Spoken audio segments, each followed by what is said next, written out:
everybody, welcome back to our Founders Friday. I have my girl, Karla G. Cheers. Hello. Man, it's been a crazy year. Great. You need a drink for this year. It's been a wild one. I'm excited though for 2026 and more up and coming things on you. You're not doing your Instagram anymore. You're doing more LinkedIn. No. Yeah, I'm a little corporate baddie. Gonna be on You LinkedIn are a now. corporate baddie. I love it. You know what I would really like to do is do like more improv, like Howard Stern show. That's how I came in today. Yeah. Doing like a Howard Stern show. I feel so bad for how they treated Anna Nicole Smith. You remember that whenever they wanted her to get on the scale? I haven't seen that episode. You know, like it was probably whenever you were like 5. Well, I would sneak away. and watch the show by myself. My mom wasn't looking. Would? I'm bad. I'm watching Howard Stern. Oh my God. But we're doing more.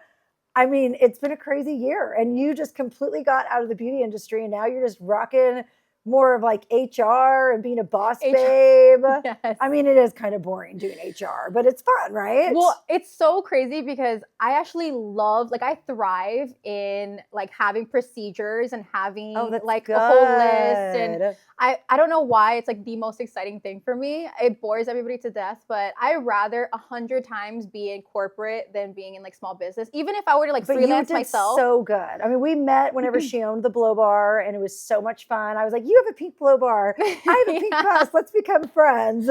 But I mean, this year has been such a huge transition for you. Yeah. Well, I mean, so every business that I've been into, I've structured it for like commercial use. I love so that. I started So Blow for it to be franchised, and now like that's what got me into franchise marketing because of how I structured So Blow so it can be multiplied. So what made you want to get into the whole beauty space? Have you always been in the beauty space? Yes. So I would get blowouts every single week, sometimes twice a week. I still try. You still do it. Look at your hair. It looks beautiful. But yeah, that's what got me into it. So I'm originally from Miami, and there's a blow dry bar on every single corner. As it should be. Yes, people love beauty in Miami. So then when I moved to San Antonio, I'm like, let me be nice. I'm like, everybody's ugly. It's definitely a challenge. I mean, it's well, that's why you got into it. Well, remember Charles Barkley was like all talking shit about people in San Antonio, but like we do got to up our game a little bit, San Antonio. Yes. It's not saying that they're ugly. It's just saying we got to up it a little bit more. Yeah, I know. You can be politically correct. I'm well, not it's in the so business true. anymore, It's not that you're ugly. It's that you're broke. I do love that statement. Oh my God. But it's not being mean. No, I mean, true. You see the freaking Jenners. I mean, all of them look amazing. And well, the Kardashians. Yeah. And then like the Jenners are just like, they look all the same. And it's a good plastic surgeon. Yeah. Well, I mean, me before my beauty procedures. like a little gremlin. If I could put a before and after. Yeah. I'll show my before and after. I had a big old blossom nose. Oh, really? You got your nose done? Blossom nose, girl. It was like, yeah, it was bad. But you know what though? Whenever I got it like changed, like not very many people noticed. I didn't even know because it looks good. Like it looks so natural. Well, it was 20 years ago, girl. But it looks good. Yeah. That's what it's supposed to be like. Yeah. For me, I don't go overboard because just a little nip and tuck. I mean, if I did go overboard, which I want to deeply, I would want to look like a plastic doll. You look so good though. Like naturally, you look amazing. Thank you. Thank you. So what is like your number one beauty go-to other than plastic surgery? Easy Gel. Easy Gel has like changed my life. Have you done 2 or 3 sessions? I know we talked last and it was like. Since the last time we spoke, in a year, I've done 3. Okay. Yeah. I don't think and it really just goes of like all like the natural fillers. Yeah. Yeah. I want to do Sculptra. I know you guys do Sculptra, right? Yes. Yes. Okay. And the Easy Gel, I always say you want to like bump it up just to like really have that collagen set in. So whenever you do the Sculptra, it really goes in there and just makes everything nice and chiseled. Well, what are your most popular procedures that you do for like younger I mean, clients? I definitely still love the whole natural peptides. I know that everyone's kind of getting annoyed with peptides, but I am all about it. It makes your skin look so much better. It makes you reverse aging. And the whole biohacking space is just like exploding. It's insane. Which, by the way, when was the last time you were in Miami? Last time I was in Miami was last month. I go every single month now. There's like a new wellness longevity centers is what they call them now. Mm-hmm. Yes. Like that is what Miami and like LA, they're all about we're going to get you to care about longevity. Yes, I'm obsessed and then with that now. You're looking hot as hell. Thank you. I mean, you're doing like the hot cold plunges, everything. It's just so much work. Are you guys going to be getting into like supplements and like more of that longevity wellness yourself? Like yes. No, we already do all the peptides, the AOD 9604. We have the new Glow peptide, which is really going to go there and get your collagen going. I mean, girl, I am ready for all the different stuff that we could do, not only in San Antonio, but other states as well, which by the way, we opened up in New Mexico. Have you been to New Mexico? I have not been to New Mexico, but you opening up here. It's like Breaking Bad out there, girl. Oh my God. It is like, it's like the Wild West out there. Well, you doing that here is going to be like game changing for San Antonio, because I've been trying to look for that here because I don't want to go all the way to Miami to get all that done. So I'm like, okay,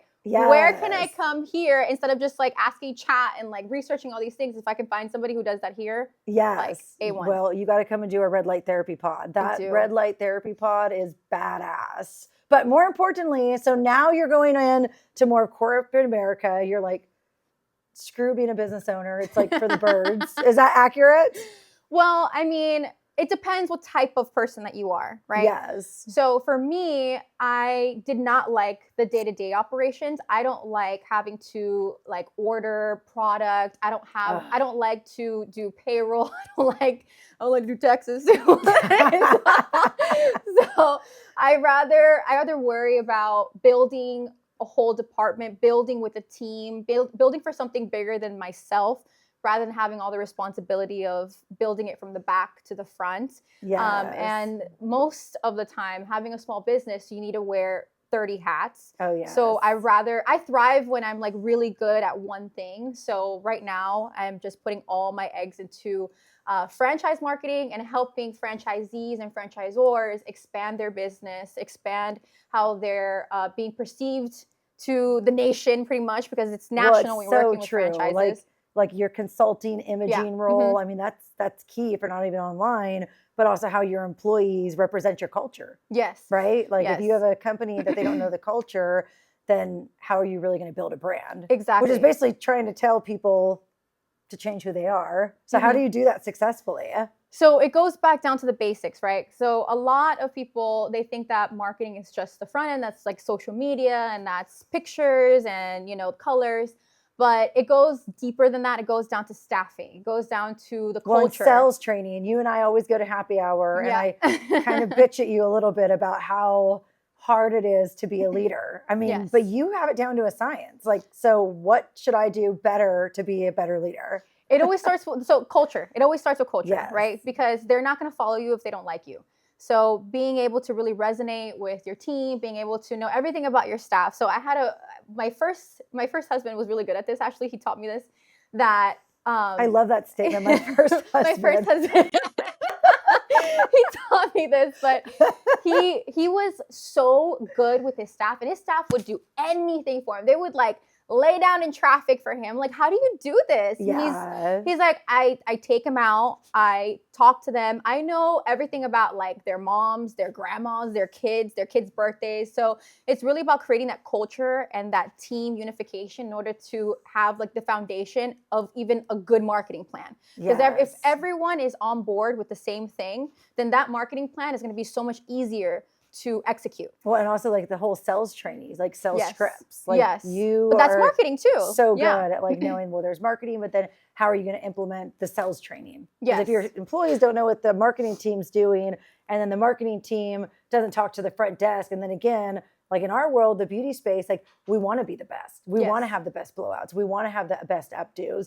But to get people excited about implementing that in themselves as a beautician or a marketing expert, or what you're doing now, imaging consulting. I think that's what you're doing, imaging consulting. I think it sounds good, right? Franchisee marketing. There you go. So another thing that I would use would be incentives. So I'd be very, very big on incentives. Like, this is your business too. So essentially, if I was a bigger company, I'd pretty much be giving them stock options in the form of a small business. In the form of a small business, that would be, you get commissions, you get freebies, you get things for yourself. You get percentages of our months that do really well. So kind of putting that corporate style of compensation for the employees of putting it in a small business, that they're also a part of being able to make money. If I make money, that was a big incentive for them. Yes. Well, talking about partying with your employees and being more of that fun boss, I think that men get away with it a little bit more than women do. That is true. You have to have your boundaries. You definitely have to have your boundaries. And there has been moments that like I'll take them out to dinner like on a Saturday, and then Monday they'll be like, well, I'm gonna be late today. I'm like, absolutely fucking not. You're not gonna be late today. Like, I don't care if we went out Saturday. We still have clients today. Well, I just started doing it that like I cut people's hours. I'm not like a total commission-based model, but if we're slow and people can't remember the processes, and it's like, hey, like we're just going to have to take time off. Yes. Which is really hard, because to me, I was a single mom and I don't want to put anybody out, but at the same sense, there has to be some type of like discipline. So how do you enforce, or how would you give me advice to enforce disciplining like my hair and makeup team? So this might be a little taboo, but I have read the W-2 and 1099 handbook for Texas, like front to back, cover to cover. I love you. Just make it sound so sexy too. You're like, I read the front and back of the W-2 and 1099. I know, it's like so nerdy but so sexy. So what I did and what I would do is I like everything in writing, right? So I'm huge into emails. Yeah. Emails, yes, yeah. Like you gotta write me your emails. I go pretty ballistic. Yeah. So what I would do is that I would find a loophole for every single excuse that they can make, right? That's so good fun. If they said that they had a doctor's appointment and they missed 2 clients, I'd be like, okay, well that's your first write-up, because I don't have a doctor's note. So what's so crazy is that in our world, doing like freelance stuff, is that we can't really hold anybody accountable. But I have met more people in 2025 that I could see the change of like how many hair and makeup artists are trying to do the right thing, because it's been horrible with like people coming to us last minute and being like, my hair and makeup person disappeared with our money. Yeah. It's like, how can you as a business owner do that to another human being? It's terrible. I mean, when you're a business owner, you realize how much people really don't care and how terrible they really are. I think that's where, yeah. I mean, but that's horrible. Like here, you're a guest, you're a customer, and you would think that the business owner would do the right thing. Yeah, no. And then there's all these crazy body contouring workshops and all these, and then like you go to them and it's like, do I not have a handbook? Do I not have any curriculum? Like, you know. Exactly. Yeah, like, and that's happened to me too. But back to your question about what we would do for, okay, so I give you an example of a W-2 employee. So for a 1099 employee, if they have to agree on the rules, right? So you can't just give a 1099 employee rules, because that breaches the fact that they're a 1099 employee. But again, that's going back to that culture. That it's not about being a 1099 employee. This is what you have to do. Like you can't be a German lady working in a, what is it? I don't even know, a Wurstfest, right? Wurstfest. And then like have them dress goth. Like it's common sense that you need to like wear your pigtails blonde and like, you know, yodel. They have to agree. They have to agree on everything. So as long as you make a rule book, you say, this is your handbook. You have to agree on all of these things, right? You can't change those things after, unless it's like a quarterly review or like a monthly review. Then you can change it after, but they have to sign off on it. Yeah. So that's how I was able to keep all of my 1099s accountable, because it's like, well, you agreed on this, and you're taking free will to agree on this based off the jobs that you're getting. I think the employees, they probably like all that direction. They hate it. They do. They absolutely hate it. But you're so good at it. Like you're so good. I mean, I've seen you with your team. I always go to a whole bunch of other places that I guess technically are my competitors, which, as you guys know, I don't believe in competition. I believe in collaboration, because there's just so many machines you could have, so many different things that you could do. And at the end of the day, we're all here to inspire and grow together and learn from each other, because in this space, there's so much bullshit out there, so much stuff that contradicts each other. But if you come in and you know that you have a good team and you're getting good results, and obviously, you know, you have a good brand. Yes. I think that's what people fall short, right? Because they have the branding, they have the marketing, and then once they go into the actual location, it's like, well, this isn't what you guys sold me on. And that's happened to me in other businesses that I've marketed for. For example, there was a restaurant that I packed the place out. The marketing was amazing. It went viral. But then when they went to the restaurant, It was not that great of food. It wasn't good service. So I wasn't retaining my customers. The retention was not there because of the back end. That's where the foundation is very, very important, from the staff to the leadership to the front of house. So is it so weird being out of like the nightclub scene and now like in the whole workforce? Because you're still pretty young, and I love it. Because you're like, growing up, I would have never thought I'd be like the mid-age friend. The mid-age friend. The mid-age friend. But I can see it. Like, it's definitely been like, have you been like staying out more? Or are you still just like party rocking secretly? No, I've actually partied a lot less than I did before. I don't know how. You kind of get burnt out, right? Yes, I can't black out anymore. I cannot. I'm trying to work on that. My husband wants me to be like very classy and dainty, and I'm like, but that's not me. Yeah, it's okay. You don't need to impress anybody at this point. Oh my goodness, I love it. Well, that being said, we need to do more tips and tricks with managing your team. It is so difficult. Yes. I think that you actually being so candid with how you want to manage your team, it's something that's not being said enough, right? Well, it's definitely, you have to get the right people, because they are either going to flourish and they're going to love it, or it's like, hey, like, I made you cry, I made you a little bit upset. And, and that's where, it's better for you to go find another job that's a little bit more dainty. Yes. And it ain't dainty here. It's dainty. Acquiring staff and acquiring people. Oh, yes. And then it's horrible because then you train them. Well, I can figure out whether you're going to be good for a job within like the first 5 minutes of meeting you. But you're so good at like psychology. That's true. Have you seen that movie, Good Fortune? No. Okay, you have to watch it. The guy reminds me of me. It's hilarious. Good Fortune. I have to watch it. Oh, we'll go and talk about it later, girl. It's freaking hilarious.